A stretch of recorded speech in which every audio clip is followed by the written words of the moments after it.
Ela viu o Ronaldo Fenômeno e deu um beijo no Ronaldo. Mas não um beijo lascivo, um beijo de fã, um beijo carinhoso, um selinho talvez. Aquilo começou a aguçar um ciúme doentio, porque eu costumo colocar assim: quem ama, protege. O amor é duradouro. A paixão, ela é momentânea, tem o fogo da paixão e ela faz matar. Que, tomado de raiva por ter surpreendido ela falando ao telefone, ou nem mesmo isso, porque isso também não ficou demonstrado, sacou uma faca e desferiu 14 facadas nela. Em algumas regiões, como o pescoço, como abdômen, mas também nas mãos, que significaria então o sinal de defesa. Ela tentou reagir às agressões dele. 1, 2, 3, 4, 5, mais de 14 estocadas. O laudo diz 14 facadas, mas no meu entendimento foram mais de 20 facadas. E ela ali, num sofrimento, numa tortura, gritava e clamava por socorro, mas ninguém ouvia.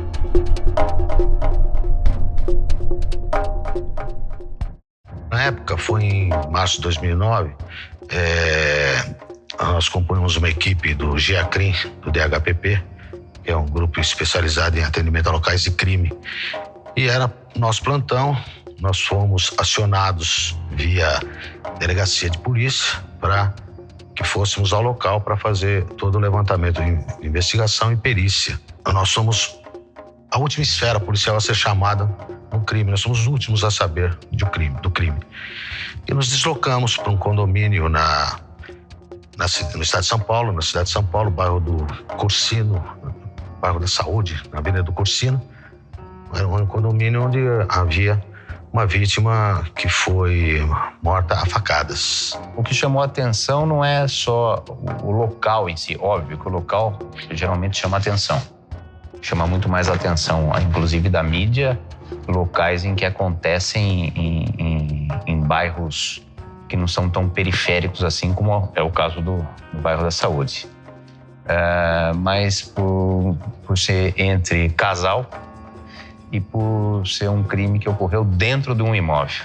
Em virtude das agressões, em virtude das brigas e das constantes desavenças entre o casal, a relação amorosa ruiu e, com o rompimento, Ana Cláudia volta para São Paulo, onde passa a residir num apartamento na Zona Sul, local do crime, juntamente com seu filho.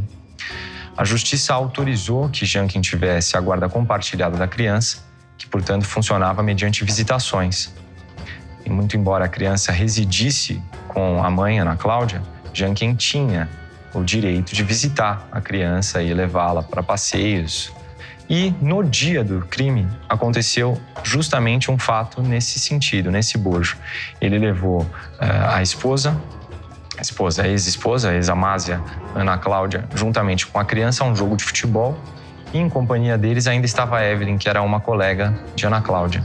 A Ana apresentou o desejo que foi um dia de clássico entre Santos e Corinthians.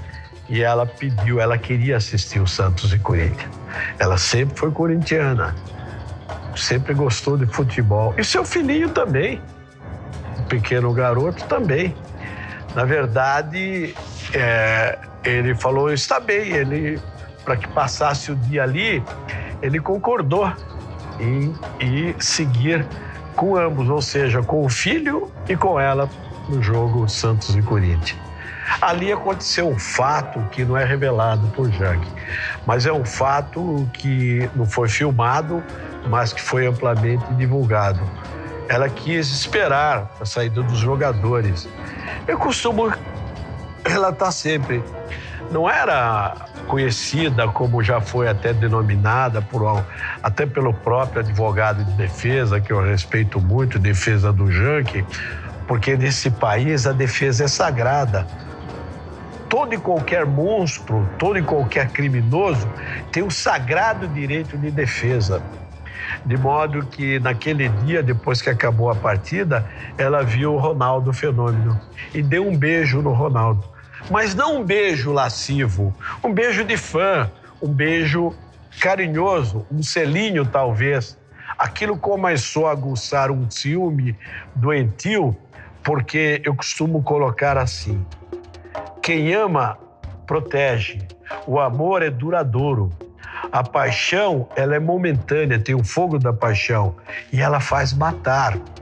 Ou seja, a pessoa, aspas, apaixonada, principalmente neste caso e casos como este, que é o crime passional, né? A pessoa vive com alguém até que a morte separa. Ou seja, o próprio agressor, ele tem uma possessão pela vítima, colocando-a na qualidade e na condição de uma verdadeira presa. Ele não aceita perder esta presa. Se ele perde, ele a extermina, não importa como, não importa nem que for de uma forma covarde, que geralmente acontece. Concluindo, ele viu aquele beijo, voltaram para o apartamento e ela estava no celular trocando mensagens e ele ali viu, ao que me parece, consta do processo, eram mensagens com o goleiro Fábio Costa, do Santos Futebol Clube. E Fábio sempre respeitou, não teve nenhum relacionamento com ela. Olha, primeiro, a pessoa que sofre a carga dos ciúmes não é uma vez, são várias. O ciumento patológico não age uma única vez, não é de um rompante que ele vai pegar e cometer um delito. Isso não. Normalmente ele dá muitos sinais. Ameaça, enfim, depois promete, depois que ele vê que não é nada daquilo, ele promete que vai se recuperar e aí tenta se recuperar de fato, mas como é fraco, tudo aquilo volta outra vez, porque ele não quer, ele luta, ele sofre com aquilo. E esse sofrimento, ele gostaria de se ver livre daquilo, mas não consegue. Por quê? Porque não tem pensamento. Veja, não é que não tem pensamento. O pensamento dele está comprometido, foi atacado por um sentimento. Se torna menos racional. Porque se fosse totalmente racional, ele se determinaria de acordo com aquele entendimento que ele tem. Digamos que a mulher estivesse de fato traindo. Então, enfim, pega o boné e vai embora. Ou toma outra atitude qualquer, mas não aquela atitude irracível de chegar, muitas vezes, até ao homicídio. Então, basicamente é isso. As características psicológicas de uma pessoa que desenvolve ciúmes patológicos é a possessão e a insegurança em si mesma. E o ciúmes patológico é desenvolvido diante de determinadas circunstâncias que ele tem junto com a pessoa que ama.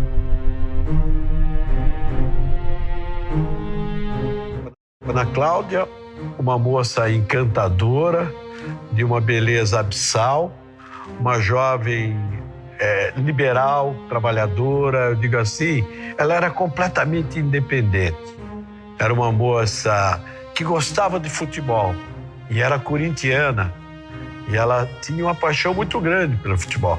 Tinha amizade com o goleiro do Santos, Fábio Costa, e o Fábio Costa sempre dava ingressos para Ana Cláudia e as amigas da Ana Cláudia. Ou seja, a essa época, inclusive, ela já estava, na época do crime, ela já estava separada de Janke. Só tinha um filho. A vítima era a Ana, ela tinha, acho que a época foi em 2009, ela tinha, acho que os seus 18 anos. Ela trabalhava num hospital, na área de enfermagem, eu acredito. Porque a Ana Cláudia, ela vivia para a criança, ela vivia para aquele filho.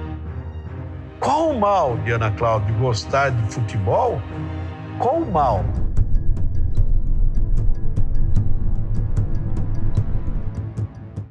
Janke, à época, era um jovem que ele gostava de esporte, futebol, e estava se revelando. Tanto que, à época, ele não tinha uma idade suficiente para jogar no juvenil. Ele chegou a falsificar o documento do próprio irmão para reduzir a idade para jogar nos juniores do São Paulo Futebol Clube.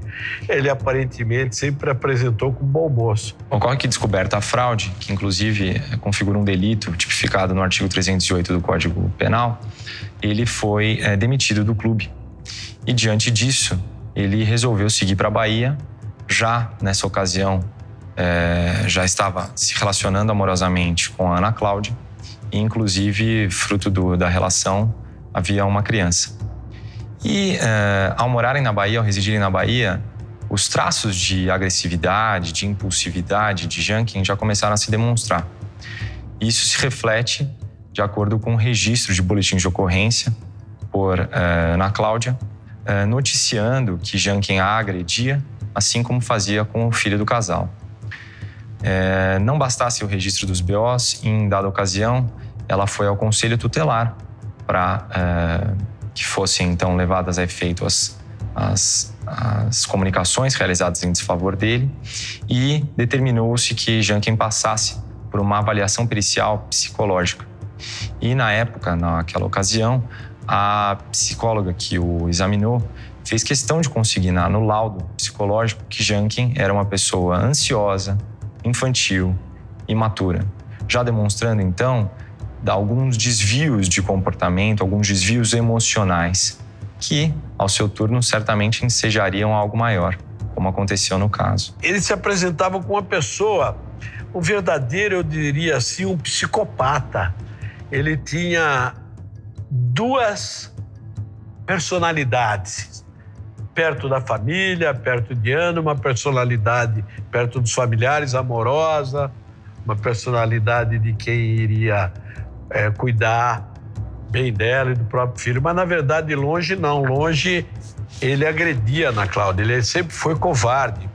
Até uma época, lá em Teixeira de Freitas, ele de motocicleta, ele atropelou uma pessoa e matou essa criança. E esse processo foi arquivado. Por quê? Porque foi colocado na época em nome do irmão que era menor de idade à época, entendeu? Fugiu, ou foragiu, como queiram alguns, de modo que a gente percebe a conduta maligna, a conduta que não é uma conduta boa de uma pessoa do bem. Às vezes a pessoa é ciumenta, patológica, e não sabe porque nunca teve alguém para descarregar os seus ciúmes doentios. Mas são pessoas inseguras. Normalmente, o ciumento patológico, ele é um inseguro, ele é uma pessoa frágil psicologicamente e muito possessiva. Então, a pessoa possessiva e frágil, insegura, se ela tiver um relacionamento, um determinado tipo de relacionamento que para ela tenha tudo a ver, ela pode desenvolver um ciúmes patológico.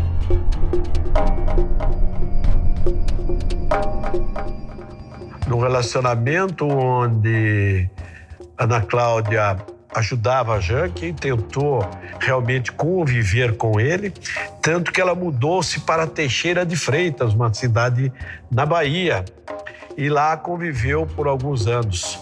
Mas o Janken lá a espancava. E ela nunca recebeu a proteção da nossa conhecida Lei Maria da Penha, que protege aquelas mulheres que sofrem calada, ou seja, são vítimas do silêncio.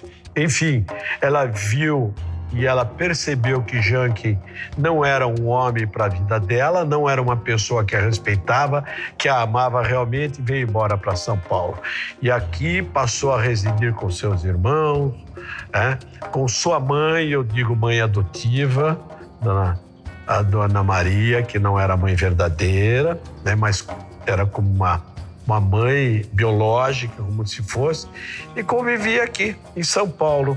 Convivia aqui em São Paulo, ela veio para cá. Que Janken fez? Ele, de uma forma ladina, ele conseguiu a visitação do filho. Conseguiu a visitação do filho e fazia como? Por imposição dos próprios irmãos da Ana Cláudia, ele visitava a criança no portão, ou seja, na dependência ou nas dependências do condomínio, ali no jardim do apartamento onde Ana residia com o filho. A relação era uma relação tumultuada. Ele era um jogador de futebol, e me parece que ela estava tendo um caso com outro jogador de futebol, que foi que depois a gente conseguiu apurar que foi um telefonema desse jogador que gerou toda essa que deu o start em cima do crime, né? Isso não no local, no dia, mas depois, continuando informações sobre o crime, porque o investigador nunca fica contente e simplesmente... Você sempre quer saber mais detalhes do que aconteceu.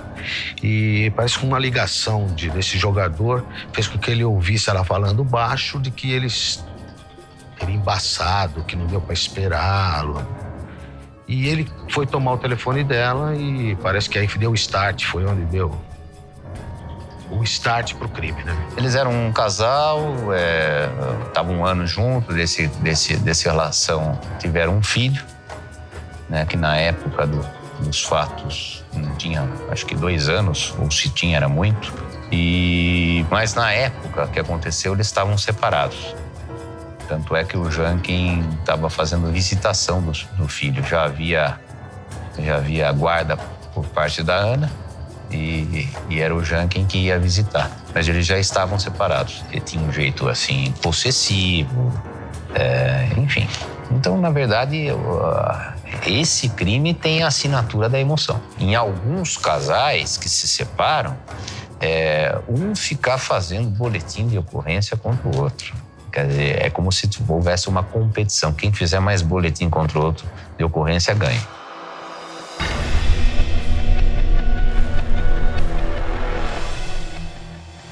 Então, na época, nós trabalhávamos no departamento de homicídios, né? Especificamente num setor que atendia locais de homicídio. Era destinado para isso. E naquele dia nós estávamos de plantão. Era 22 de março, um domingo. E estávamos de plantão e fomos acionados pelo distrito, pela delegacia da área.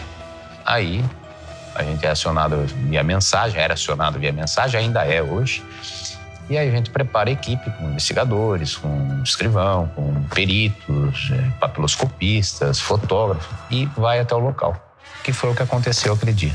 Chegou no elevador, ele já começou a apresentar aquela possessão, aqueles ciúmes doentio, na verdade, e chegou no apartamento, colocaram o garoto, a criança, num quarto e ele ali ficou assistindo um desenho na época. Ficou assistindo o desenho, ele gostava de assistir o Pica-Pau. Ficou assistindo o desenho, fecharam o quarto. Estavam ali na cozinha, ele começou a humilhar, ofendê-la, né? Inclusive, naquele dia, não era para ele entrar no apartamento. Não era para entrar no apartamento. Mas quis o destino que Ana Cláudia ainda tinha um carinho, um respeito por ele, porque, afinal de contas, ele era pai do filho dela. E tinha um registro como tal. E ele falou, meus irmãos não estão aqui, se você quiser, eles vão sair, pode almoçar com a gente. E ele foi por isso que ele adentrou no apartamento, sem autorização dos irmãos. Mas não imaginava a pequena Ana Cláudia que o destino fosse tão cruel. Naquele momento começou a discussão e aquela discussão ali, os pratos em cima da mesa, ele começou a discutir com ela, virou-se, pegou uma faca que estava no gaveteiro, uma faca muito grande. Eu me lembro da época do plenário do júri, era uma faca de lâmina com 30 centímetros. Eu me lembro, na época, até mencionei no júri, pegou aquela faca e começou a investir contra a indefesa Ana. E ela fez o quê? Toda mulher, para se defender, principalmente quando vai levar facadas ou no rosto ou no pescoço, ela não quer. A mulher defende o rosto e com as mãos, várias facadas nas mãos. Teve uma facada, inclusive, que varou a mão da Ana Cláudia. Marcas, aí ela começou a correr, ela correu num pequeno ali banheiro que era destinado a empregado, um lavabo muito pequeno, de 2 metros, 1 metro, 2 metros, quando muito quadrado, e ali ficou a presa. Ali ficou a presa, ali ficou a Ana Cláudia se debatendo, ele 1, 2, 3, 4, 5, mais de 14 estocadas, o laudo diz 14 facadas, mas no meu entendimento foram mais de 20 facadas. E ela ali, num sofrimento, numa tortura, gritava e clamava por socorro, mas ninguém ouvia. Apartamento fechado. E ele a colocou, inclusive, no último momento, ele deu uma facada no abdômen, no baixo ventre. Uma facada, eu diria, não de misericórdia, mas para consumar aquele crime que foi praticado com requintes de crueldade, um crime de homicídio qualificado por motivo cruel, motivo torpe, que impossibilitou a defesa da própria vítima, de modo que ali foram várias facadas. E de uma forma covarde, ele foi ao banheiro ainda, lavou as mãos, lavou a faca, jogou no cestinho de lixo do banheiro, lavou as mãos, pegou uma outra camisa do irmão de Ana e entrou no elevador e trocou a camisa, colocou o garoto no ombro dentro do elevador, ele sem saber o que estava acontecendo, saiu do apartamento, foi filmado pelas câmeras de segurança ali no local e na esquina ele jogou a camisa. Ele jogou a camisa e, para mim, ele teve o apoio de familiares dele, sim. Ele fugiu para Teixeira de Freitas, na Bahia, e lá ficou. E eu lembro que eu fui na mídia e fiz um apelo a ele para que não fizesse nada, que o meu temor era que ele matasse também a criança e fugisse, porque ele foi muito covarde. Ele é muito covarde. Ele foi muito covarde, muito cruel, muito frio, muito calculista. Na imediata, depois que ele faz isso, porque sempre não é um momento de amor, é um momento de raiva. Mas raiva e amor estão no mesmo patamar, estão na mesma esfera, estão na esfera afetiva. Só que com polos trocados, uma é positiva, outra é negativa. Amor e ódio é sentimento. Só que um positivo, outro negativo, mas é esfera afetiva. Naquele momento que ele mata é raiva. Então, delírio. Mas passado um momento, e que eu vou chamar de momento imediato, ou seja, podem ser horas ou poucos dias, ele, quando, entre aspas, a famosa cai a ficha, então aí a pessoa vê a besteira que foi fazer. Aí vem o amor. O amor toma conta e muitas vezes, o amor daquela pessoa que ele tirou a vida e tal, e muitas vezes tenta o suicídio. Isso não é raro. Ao contrário, é quase que um padrão. Tenta o suicídio ou entra num grau de depressão imenso. E essa tentativa de suicídio, nas pessoas que tentaram e não conseguiram, foram tentativas frustras, elas contam que era até naquele sentido de não aguentar mais e tentar ir para o mesmo lugar que a amada foi, ou que o amado. Como se fosse passar dessa vida para a mesma vida que a pessoa acreditava que os mortos têm.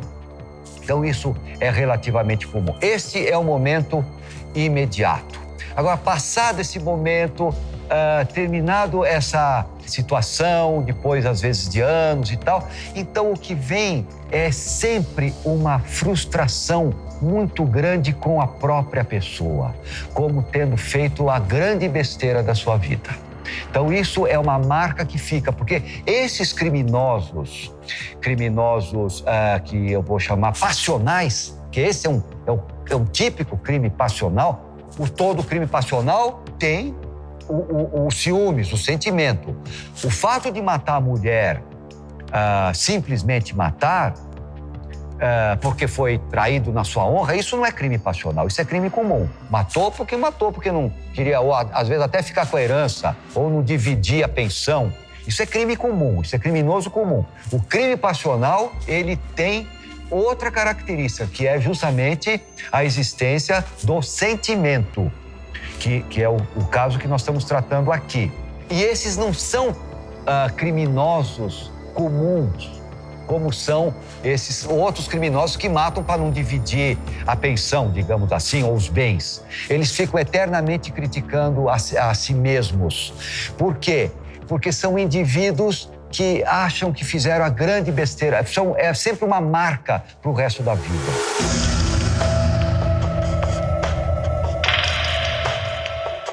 A função do investigador de polícia é, em primeiro lugar, ser curioso. Um investigador de polícia não pode se contentar com pequenas informações. Nós temos que esmiuçar cada caso, ir a fundo, ser muitas vezes desagradável.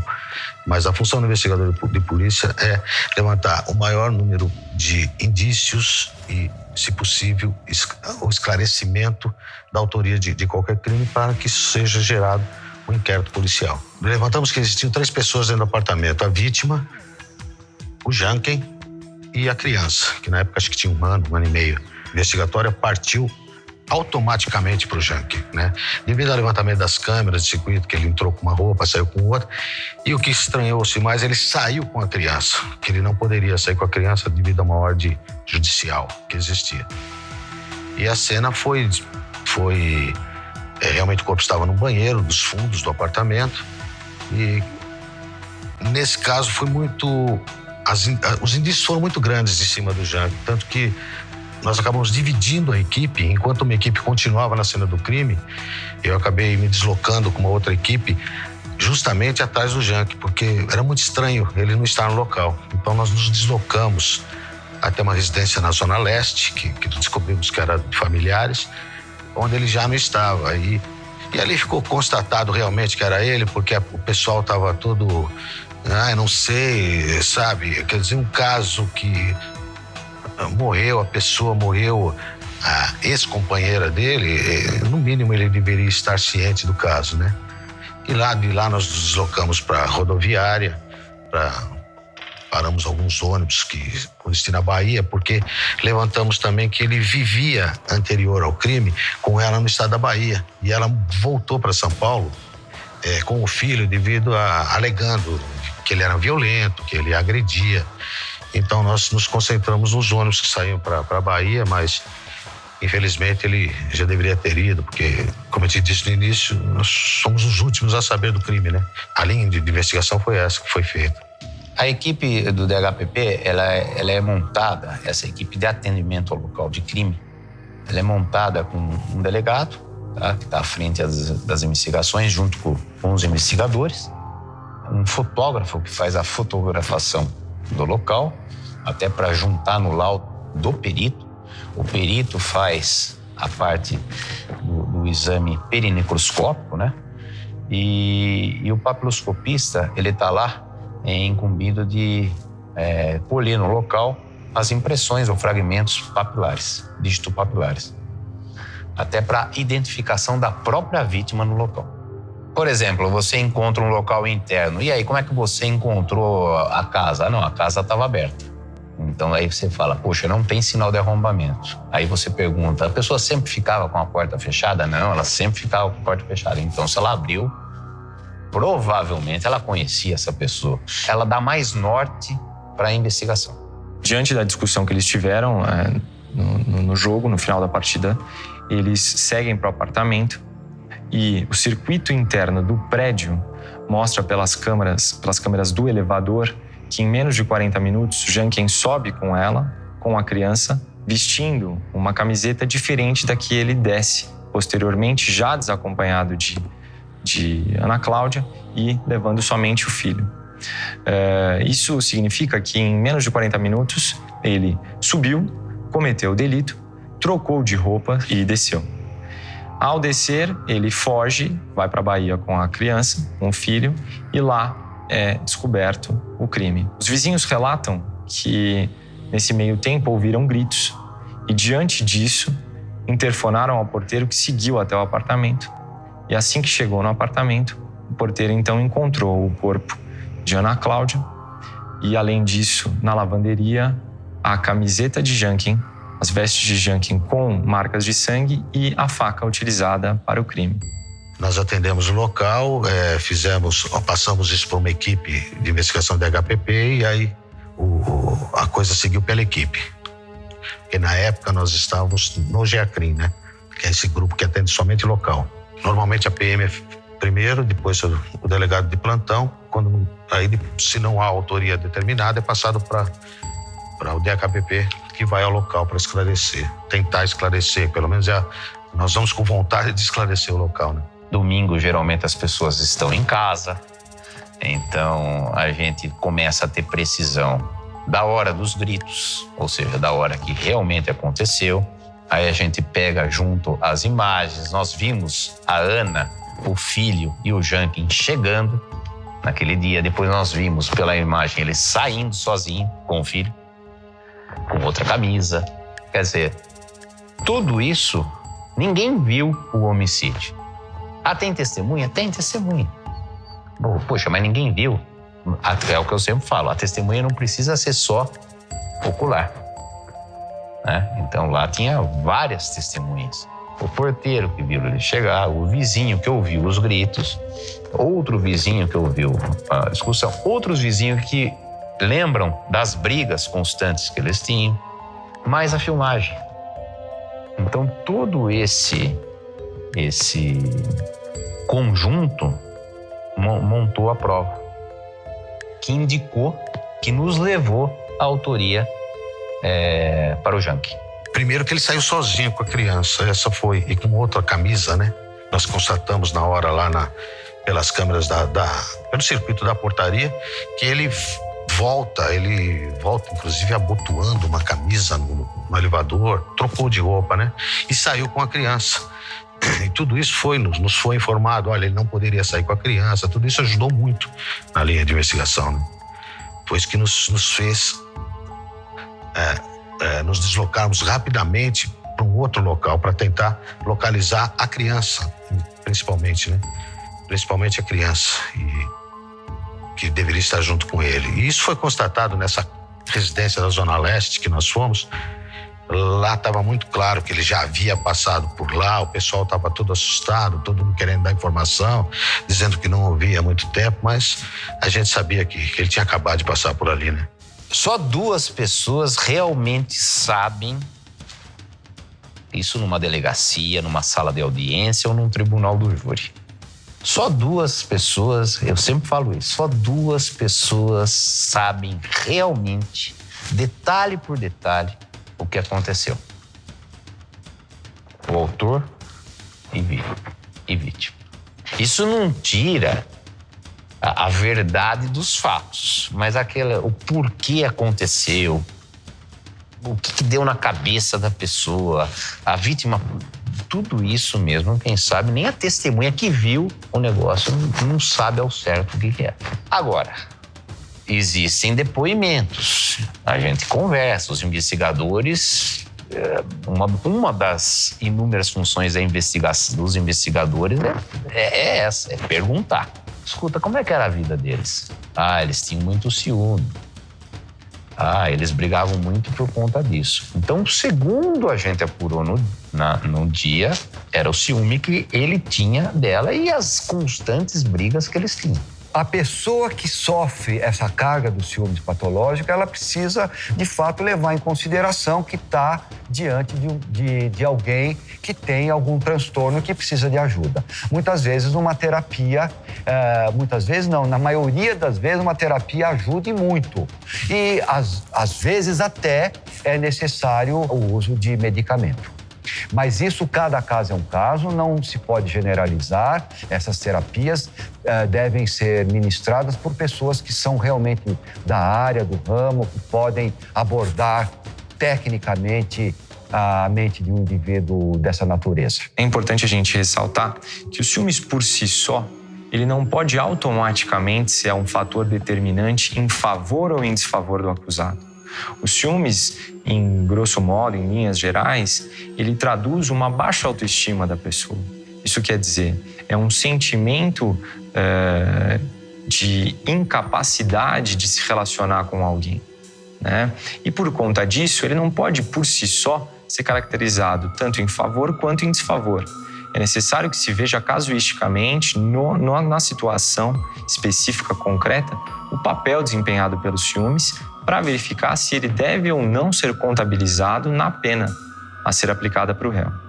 No caso específico do Janken, o ciúme, segundo o que disse o Ministério Público e as demais provas demonstraram também, eram ciúmes movido por um sentimento egoístico, portanto, algo degenerativo, pejorativo, que por sua vez foi contabilizado pelos jurados e, portanto, operou em desfavor dele no édito condenatório. A maior frustração foi não termos conseguido localizá-lo no dia. Foi a frustração, a dificuldade foi justamente o que eu penso, uma viagem muito fácil que ele fez com uma criança. Eu achei isso muito fácil, ele ter ido viajar sozinho com a criança. Se você for viajar com um menor, você vai ter que justificar por que você está indo com ele, né? Mas como saiu muito fácil, são muitos ônibus e a gente não conseguiu. A dificuldade foi justamente tentar cercar esse cerco na rodoviária, né? A equipe trabalhou em sintonia, a equipe trabalhou muito bem. Esclarecemos o crime de forma muito rápida. A única coisa que nós não conseguimos fazer e deixa a equipe, ainda mais uma equipe diligente como era a minha, deixava a equipe era não ter encontrado o Janken aquele dia. Aprendê-lo e autuá-lo em flagrante.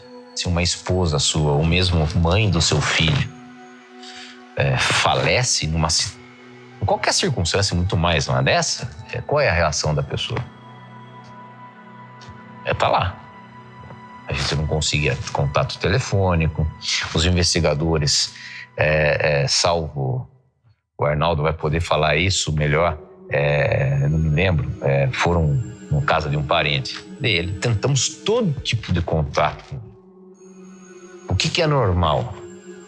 A mãe do seu filho falece em circunstâncias ainda desse tipo.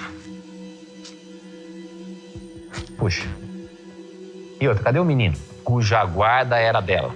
E ele não podia sair com a criança por ordem judicial.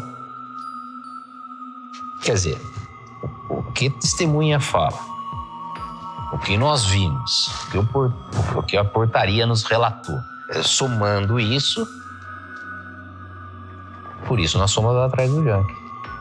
Por isso foi expedido pelo DHPP, representado ao judiciário acerca da sua prisão.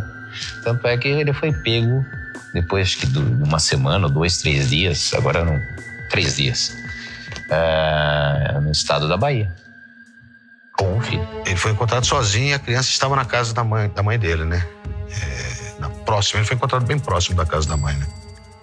E a criança estava com a mãe dele.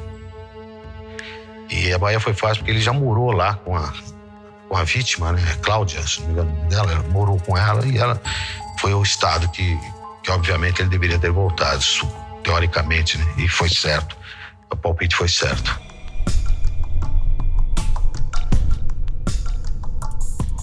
Costumo falar nos meios acadêmicos que se os mortos falassem, os vivos não mentiriam, né? Eu percebi o julgamento cheio de mentira, de falácias, cheio de engodos. Um tribunal do júri em que ele teve uma brilhante defesa, uma defesa muito profícua, mas é um réu indefensável. E ele disse, em dado momento, que ele agiu por ciúmes. E o advogado dele disse, não foi ciúmes, foi em legítima defesa. Mas o advogado disse de uma forma inteligente, de uma forma para o quê? Para minimizar a pena, até mesmo diminuir a pena, para menos ou até 12 anos de prisão. Não é verdade? Mas ali no tribunal do júri, eu percebi o Janken com aparência, com um tom, com uma expressão, com uma postura de nenhum arrependimento. Uma pessoa frio, calculista, um criminoso que não teve nenhuma compaixão, nenhum amor por aquela mulher que gerou seu próprio filho. Ele se apresentou ali de uma maneira fria, calculista, de uma maneira que até os próprios jurados perceberam isso e Sua Excelência mencionou na própria sentença, de uma forma que não esboçou nenhum arrependimento por aquele bárbaro crime. As teses suscitadas pela defesa no decorrer do processo, que foi julgado pelo tribunal do júri, era a tese de legítima defesa. Dizia Janken que chegou em casa, enquanto amamentava com uma mamadeira o filho, ouviu Ana Cláudia conversando ao telefone com alguém que ele achava ser um outro goleiro, jogador de futebol também, com quem ela teria um caso.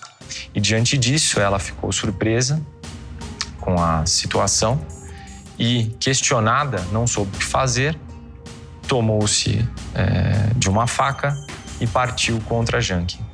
Mas, na verdade, a perícia mostrou que foi justamente o contrário. Ao invés de a agressão ser iniciada por ela, foi iniciada por ele, que, tomado de raiva por ter surpreendido ela falando ao telefone, ou nem mesmo isso, porque isso também não ficou demonstrado, sacou uma faca e desferiu 14 facadas nela. Em algumas regiões, como o pescoço, como abdômen, mas também nas mãos, que significaria, então, o sinal de defesa. E, dentre as 4 qualificadoras, a primeira era o motivo fútil. Isso quer dizer um motivo que não tem razoabilidade, né? O fundamento pelo qual você praticou o crime não se justifica com o motivo por ele apresentado. Essa qualificadora do motivo fútil caiu no decorrer do julgamento e os jurados entenderam que não deveria compor, então, a sentença.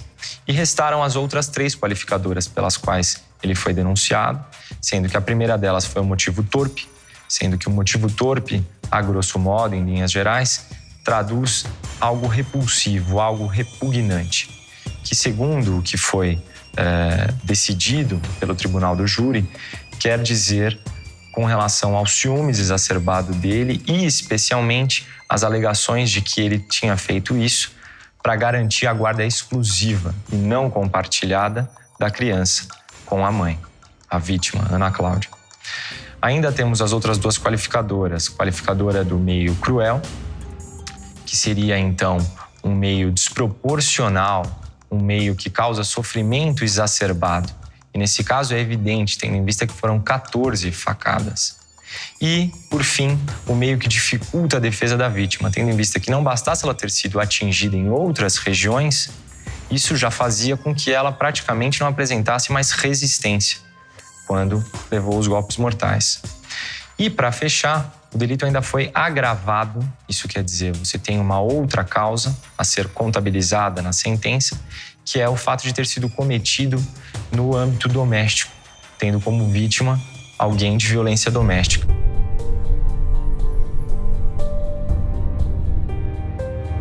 A família de Ana Cláudia, João, a Dona Maria, todos ali, o próprio Odair, a família amorosa, uma família, eu diria assim, carismática. Eles querem evitar de falar, aparecer, inclusive até para não expor a própria criança. É evidente, estão corretos. E a família realmente chocada, e esse trauma, a família da Ana Cláudia, todos irão levar para o resto da vida. Não é verdade? Todo ano, todas as vezes, no aniversário da vítima Ana Cláudia, a família vai lembrar do fato de finados, Natal, passagem de ano, aniversário da criança. Ele foi condenado a 21 anos pelo homicídio, a 1 ano pelo furto do celular, totalizou 22 anos de pena. Foi absolvido por subtração de incapaz, porque ele é o pai. O conselho de sentença entendeu a não aplicabilidade daquele crime e ele foi condenado a 22 anos. E o que é mais triste, 22 anos. O crime aconteceu em 2009, quando ele foi preso. Daqui 3 anos, ele estará em liberdade. Daqui 3 anos, ele poderá cometer novamente outro crime. Um crime como este, porque foi comprovado nos autos que ele foi um criminoso frio, calculista, cruel, um verdadeiro monstro, a forma como se portou.